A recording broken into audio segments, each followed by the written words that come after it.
Mhuri yeZimbabwe ndinokuchingamidzai zvakare panonzi pano. Ndapota musakanganwawo kusubscribe nekulaika vhidhiyo rino.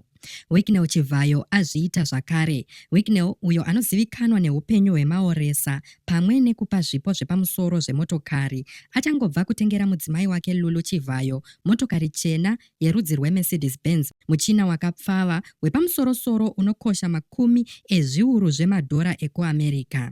Zvizvarwa zveZimbabwe zvazara pamadandemutande nemaonero akasiyana, vamwe vachishamisika kuti Lulu anotengerwa mota ngani dzatisingaone achidhiraivha, vamwe vachibvunzana kunobva upfumi hwake.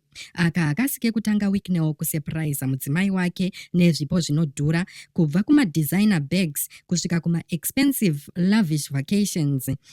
Lulu ari kurarama upenyu hwekupfuma. Wicknell uyo anozivikanwawo saSir Wicknell ane nhoroondo yekupa mota dzemhando yepamusoro kune vane mukurumbira, vaimbi uye vatungamiriri vemachechi. Isu vekugarokorokotedza tinoti nemakorokoto zvakare amai Chivhayo. Mhuri yeZimbabwe munoiona sei iyi? Ngatisanganei mucomment section muchitaurawo nemaonero enyu nepfungwa dzenyu.